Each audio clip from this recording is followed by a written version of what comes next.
ಕರ್ನಾಟಕದ ಬಹುತೇಕ ಎಡಪಂಥೀಯ ಒಲವಿನ ಪ್ರಗತಿಪರ ಜಾಯಮಾನದ ಬುದ್ಧಿಜೀವಿಗಳೆಲ್ಲ ರಾಹುಲ್ ಗಾಂಧಿ ಕಾಂಗ್ರೆಸ್ ಪಕ್ಷದ ಸ್ಲೀಪರ್ ಸೆಲ್ಗಳ ಥರ ಆಗಿದ್ದಾರೆ ಅಂತ ಕಾಣುತ್ತೆ. ಇವರೆಲ್ಲ ತಮ್ಮನ್ನು ತಾವು ಕಾಂಗ್ರೆಸ್ ಕಾರ್ಯಕರ್ತರು ಅಂತ ಹೇಳ್ಕೊಳ್ಳೋದಕ್ಕೂ ನಾಚಿಕೆ, ಸಂಕೋಚ. ಆದರೆ ಅವರ ನಿಲುವೆಲ್ಲವೂ ಕೂಡ ಅಲ್ಲಿ ಮೇಲೆ ಕಾಂಗ್ರೆಸ್ ಪಕ್ಷದ ಸರ್ವೋಚ್ಚ ನಾಯಕ ರಾಹುಲ್ ಗಾಂಧಿ ಅವರು ಏನು ಹೇಳ್ತಾರೋ ಅದರ ಪುನರುಚ್ಚಾರಣೆ ಮಾಡ್ತಾ ಇಲ್ಲಿ ಅವರ ನಾಮಜಪ, ಭಜನೆ ಮತ್ತು ಅದಕ್ಕೆ ಪೂರಕವಾದ ಕಾರ್ಯಾಚರಣೆ ಮಾಡ್ತಾ ಇದ್ದಾರೆ. ಈ ಮಾತುಗಳನ್ನು ಯಾಕೆ ಹೇಳಬೇಕಾಗಿ ಬಂತು ಅಂತಂದರೆ, ಇವತ್ತಿನ ದಿನಪತ್ರಿಕೆಯಲ್ಲಿರೋ ಪ್ರಮುಖ ಸುದ್ದಿ SIR ವಿರೋಧಿ ಕರ್ನಾಟಕ ವೇದಿಕೆ ಅನ್ನೋ ಒಂದು ವೇದಿಕೆ ರಚಿಸ್ಕೊಂಡಿರೋ ಈ ಬುದ್ಧಿಜೀವಿಗಳೆಲ್ಲ, ಇವರೆಲ್ಲ ಪಾಪ ಒಳ್ಳೆಯವರೇ, ಸಮಾಜದ ಪರ ಕಾಳಜಿ ಉಳ್ಳವರೇ, ಮಾನವೀಯತೆಯ ಅತ್ಯುತ್ತಮ ಉದಾಹರಣೆಗಳೇ. ಆದರೆ ಏನಂತೆ ಯಾವುದೋ ಭ್ರಮಾಲೋಕದಲ್ಲಿ ತೇಲಾಡ್ತಾ ಇದ್ದಾರೆ.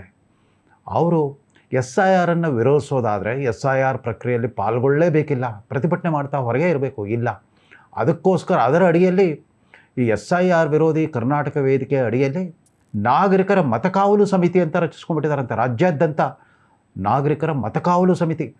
ಇವರು ಹಿಂದುಳಿದವರು, ಅಲ್ಪಸಂಖ್ಯಾತರು, ದಲಿತರು ಮತ್ತಿತರ ಕೊಳಗೇರಿ ನಿವಾಸಿಗಳು ಮುಂತಾದ ಬಡವರ ಮತದಾನದ ಹಕ್ಕನ್ನು ರಕ್ಷಣೆಗೋಸ್ಕರ ಒಂದು ದೊಡ್ಡ ಸ್ವಯಂ ಸೇವಕರ ಪಡೆಯನ್ನೇ ನಿರ್ಮಾಣ ಮಾಡಿದ್ದಾರಂತೆ.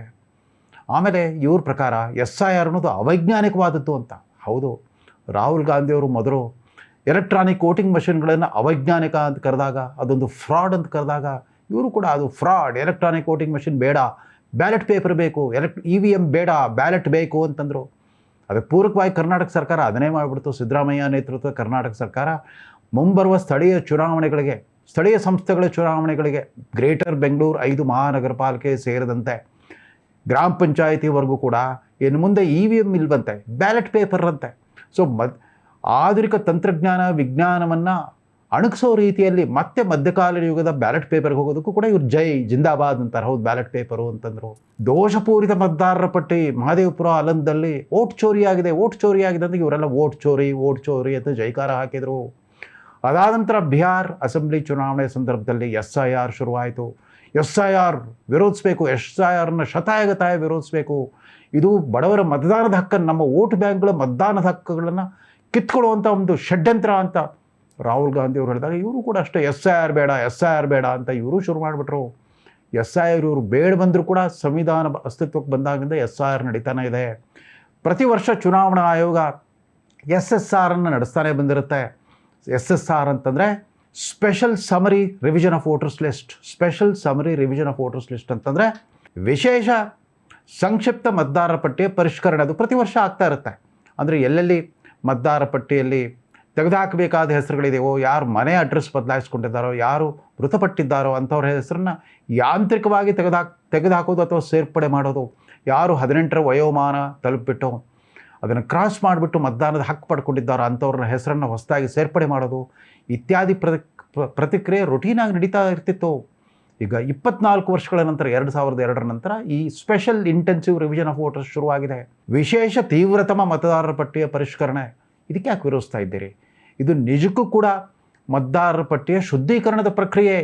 ನಿಮ್ಮ ರಾಹುಲ್ ಗಾಂಧಿಯವರು ಕಳೆದ ವರ್ಷ ಆರೋಪ ಮಾಡ್ತಾ ಬಂದ್ರಲ್ಲ, ಓಟ್ ಚೋರಿ ಅಂತ. ದಿಲ್ಲಿಯಲ್ಲೊಂದು, ಬೆಂಗಳೂರಿನ ಫ್ರೀಡಮ್ ಪಾರ್ಕ್ನಲ್ಲೊಂದು ಪವರ್ ಪಾಯಿಂಟ್ ಪ್ರೆಸೆಂಟೇಷನ್ ಮೂಲಕ ಏನೋ ಅನಾಹುತ ಆಗೋಗ್ಬಿಟ್ಟಿದೆ ಅಂತ ಹೇಳಿದರು. ಮಹದೇವಪುರದಲ್ಲೂ ಮತ್ತು ಆಲಂದಲ್ಲಿ ಏನೋ ಆಗಿಬಿಟ್ಟಿದೆ ಅಂತ ಅಂದ್ಬಿಟ್ಟು, ಪಾಪ ಆಲಂದದಲ್ಲಿ ಅಲ್ಲಿನ ಮುಖ್ಯ ಚುನಾವಣಾಧಿಕಾರಿ, ರಿಟರ್ನಿಂಗ್ ಆಫೀಸರ್, ಒಬ್ಬ ಮಹಿಳಾ IAS ಅಧಿಕಾರಿ, ಅವರೇ ಆ ಥರದ ಸಂಭಾವ್ಯ ವಂಚನೆಯನ್ನು ಪತ್ತೆ ಹಚ್ಚಿಬಿಟ್ಟು ಅವರೇ FIR ದಾಖಲಿಸಿದ್ರು. 6018 ಕೊಟ್ಟಿ ಮತದಾರ ಅವರ ಹೆಸರುಗಳನ್ನು 6018 ಹೆಸರುಗಳನ್ನು ಮತದಾರರ ಪಟ್ಟಿಯಿಂದ ಕೈ ಬಿಡಬೇಕು ಅಂತ ಎಲ್ಲೋ ಅರ್ಜಿಗಳು ಬಂದಿದ್ದು. ಕೆಲವು ಅನಾಮಿಕರೆಲ್ಲ ಆನ್ಲೈನ್ ಮೂಲಕ ಅರ್ಜಿ ಸಲ್ಲಿಸಿದ್ರು. ಆಕೆಗೆ ಅನುಮಾನ ಬಂದ್ಬಿಟ್ಟು ಅವರನ್ನೇ ಸ್ವಯಂ ಪ್ರೇರಿತರಾಗಿ ಸಂಪೂರ್ಣವಾಗಿ ಇಂಥ ಅರ್ಜಿಗಳ ತನಿಖೆ ನಡೆಸಿಬಿಟ್ಟು ಬಹುತೇಕ ಅರ್ಜಿಗಳು ಖೋಟಾ ಅರ್ಜಿಗಳು, ಫೇಕ್ ಅರ್ಜಿಗಳು ಅಂತ ಅವರೇ ಒಂದು ಇತ್ಯರ್ಥಕ್ಕೆ ಬಂದ್ಬಿಟ್ಟು ಕಡೆಗೂ 6018 ಇಂಥ ಅರ್ಜಿಗಳ ಪೈಕಿ ಉಳಿದವ ಎಲ್ಲವನ್ನೂ ತಿರಸ್ಕರಿಸ್ಬಿಟ್ರು. 5994 ಮತದಾರರ ಹೆಸರುಗಳಿಗೆ ಏನೂ ವ್ಯತ್ಯಾಸವಾಗದಂತೆ ಅವೆಲ್ಲ ಮತದಾರರ ಪಟ್ಟಿಯಲ್ಲಿ ಉಳಿಯೋ ಹಾಗೆ ಮತ್ತು ಅವ್ರಿಗೆಲ್ಲ ಮತದಾನ ಹಕ್ಕು ಚಲಾಯಿಸೋ ರೀತಿಯಲ್ಲಿ ಅವರೇ ವ್ಯವಸ್ಥೆ ಮಾಡಿಕೊಟ್ಟಿದ್ರು.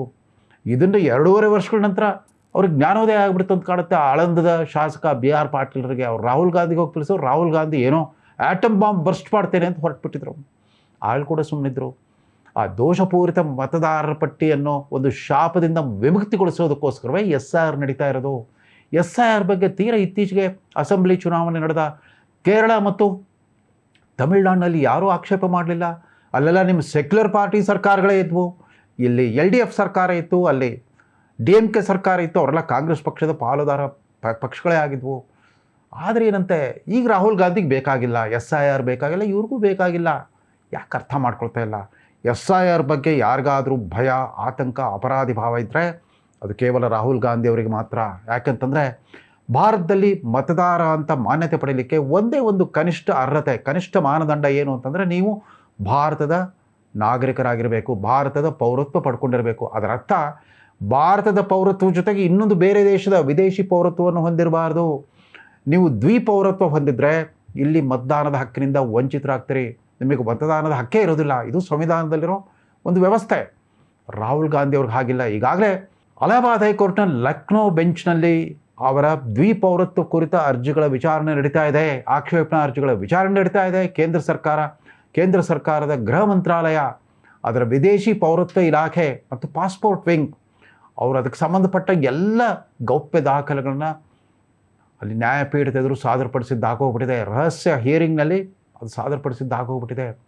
ಯಾವುದೇ ಕ್ಷಣದಲ್ಲಾದರೂ ತೀರ್ಪು ಬರ್ಬೋದು ಅನ್ನೋ ಭಯ ರಾಹುಲ್ ಗಾಂಧಿ ಅವರು ಕಾಡ್ತಿರೋದ್ರಿಂದ ಅವ್ರಿಗಿರುವಷ್ಟು ಆತಂಕ ಬೇರೆ ಯಾರಿಗೂ ಇಲ್ಲ. ಅವ್ರ ಮಿತ್ರ ಪಕ್ಷಗಳ ನಾಯಕರೆಲ್ಲ ಮೊನ್ನೆ ಒಂದು ಜಂಟಿ ಮನವಿ ಪತ್ರವನ್ನು ಮುಖ್ಯ ಚುನಾವಣಾ ಆಯೋಗಕ್ಕೆ ಸಲ್ಲಿಸ್ಬಿಟ್ಟು ಅದಕ್ಕೆಲ್ಲ ಹಸ್ತಾಕ್ಷರ ಹಾಕಿದ್ರೆ ಅಷ್ಟೇ ಹೊರತು ಅವ್ರು ಯಾರಿಗೂ ಕೂಡ ರಾಹುಲ್ ಗಾಂಧಿಗಿರುವಂಥ ಒಂದು ಆತಂಕ, ಭಯ ಇಲ್ಲವೇ ಇಲ್ಲ.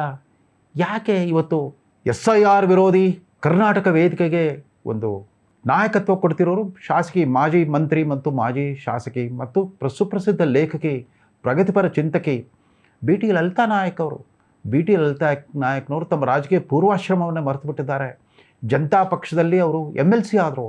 ಅದಾದ ನಂತರ ಜನತಾದಳ ಬಂದಾಗ 1994ರಲ್ಲಿ ಚುನಾವಣೆ ನಡೆದಾಗ ದೇವದುರ್ಗ ಕ್ಷೇತ್ರದಿಂದ ಗೆದ್ದು ಬಂದು MLA ಗೆದ್ದು ಬಂದು ಮಂತ್ರಿನೂ ಆಗಿದ್ದರು ದೇವೇಗೌಡರ ಮಂತ್ರಿಮಂಡಲದಲ್ಲಿ.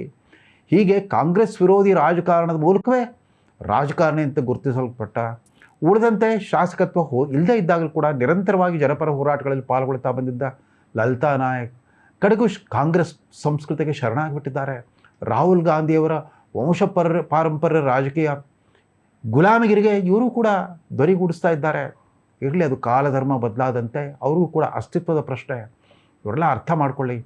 ಈ ಶುದ್ಧೀಕರಣ ಪ್ರಕ್ರಿಯೆಯಲ್ಲಿ ಸಹಕರಿಸಿ ಚುನಾವಣಾ ಆಯೋಗದ ವಿಶ್ವಾಸಾರ್ಹತೆಯನ್ನು ಎತ್ತಿಡಬೇಕೆ ಹೊರತು ರಾಹುಲ್ ಗಾಂಧಿ ಥರ ಚುನಾವಣಾ ವ್ಯವಸ್ಥೆ ಬಗ್ಗೆನೇ ಅಪನಂಬಿಕೆ ಮೂಡಿಸೋದು, ಮುಖ್ಯ ಚುನಾವಣಾ ಆಯುಕ್ತರ ವಿರುದ್ಧವೇ ಸೇಡು, ಬೆದರಿಕೆ, ಪ್ರತಿಕಾರದ ಮಾತುಗಳನ್ನ ಆಡೋದು, ನೀವು ರಿಟೈರ್ ಆದರೂ ಬಿಡಲ್ಲ, ನೀವು ಪಾಠ ಕಲಿಸ್ತೀವಂತೆಲ್ಲ ಮಾತಾಡೋದು, ಇದನ್ನೆಲ್ಲ ನೀವು ಸಮರಿಸ್ಕೊಳ್ಬಾರ್ದು. ಪ್ರಜಾಪ್ರಭುತ್ವ ವ್ಯವಸ್ಥೆ ನಿಂತಿರೋದೇ ನಂಬಿಕೆ, ವಿಶ್ವಾಸ ಮತ್ತು ಶ್ರದ್ಧೆಯ ಮೇಲೆ. ಈ ಚುನಾವಣಾ ವ್ಯವಸ್ಥೆ ಬಗ್ಗೆ ನೀವೆಲ್ಲ ವಿದ್ಯಾವಂತ ಬುದ್ಧಿಜೀವಿಗಳೇ, ಪ್ರಗತಿಪರರೇ ಈ ಥರ ಅಪನಂಬಿಕೆ ಮೂಡಿಸ್ತಾ ಹೋದರೆ ದೇಶದಲ್ಲಿ ಪ್ರಜಾಪ್ರಭುತ್ವ ಉಳಿಯೋದೇ ಇಲ್ಲ. ಆ ಕಾಂಗ್ರೆಸ್ ರಾಜ ಪರಿವಾರಕ್ಕೆ ಅದೇ ಬೇಕಾಗಿರೋದು. ಅವ್ರಿಗೆ ಮತ್ತೆ 1975ರಿಂದ 77ರವರೆಗಿನ ಆ ತುರ್ತು ಪರಿಸ್ಥಿತಿಯ ಸುವರ್ಣ ಯುಗದ ನೆನಪಾಗ್ತಾ ಇದೆ ಅಂತ ಕಾಣುತ್ತೆ. ಹೀಗಾಗಿ ಚುನಾವಣೆಗೆ ಸಂಬಂಧಪಟ್ಟ ಎಲ್ಲ ವ್ಯವಸ್ಥೆ ಮತ್ತು ಸಂಸ್ಥೆಗಳನ್ನು, ಅಧಿಕಾರಿಗಳನ್ನು ಧಿಕ್ಕರಿಸ್ತಾ ಬರ್ತಾ ಇದ್ದಾರೆ. ಅವ್ರ ಬಗ್ಗೆ ಅಪನಂಬಿಕೆ, ಸಂಶಯ, ಅನುಮಾನ ಮೂಡೋ ರೀತಿಯಲ್ಲಿ ಪ್ರಚಾರ ಮಾಡ್ತಾ ಇದ್ದಾರೆ. ದಯಮಾಡಿ ತಾವು ಕಾಂಗ್ರೆಸ್ ಪಕ್ಷದ ಸ್ಲೀಪರ್ ಸೆಲ್ಗಳ ಥರ ವರ್ತಿಸಬೇಡಿ, ರಾಹುಲ್ ಗಾಂಧಿಯವರ ಭಜನಾ ಮಂಡಳಿಯ ಸದಸ್ಯರುಗಳಾಗಬೇಡಿ ಅಂತ ಆಗ್ರಹಿಸ್ತಾ ನಿಮ್ಮ ಆತ್ಮಸಾಕ್ಷಿಗೆ ಅನುಗುಣವಾಗಿ ಪ್ರಜಾಪ್ರಭುತ್ವದ ರಕ್ಷಣೆಗೋಸ್ಕರ ಹೋರಾಡಿ, ಜನತಂತ್ರ ವ್ಯವಸ್ಥೆಯ ಉಳಿವಿಗಾಗಿ ಹೋರಾಡಿ. ಇಡೀ ಚುನಾವಣಾ ಪ್ರಕ್ರಿಯೆ ಬಗ್ಗೆ, ಚುನಾವಣಾ ಆಯೋಗದ ಬಗ್ಗೆ ಅನುಮಾನ ಮೂಡಿಸುವಂಥ ಯಾವುದೇ ದುಸ್ಸಾಹಸಕ್ಕೆ ಕೈ ಹಾಕಬೇಡಿ ಅಂತ ಆಗ್ರಹಿಸ್ತಾ ಈ ಸಂಚಿಕೆಯನ್ನು ಮುಗಿಸ್ತಾ ಇದ್ದಾರೆ. ನಮಸ್ಕಾರ.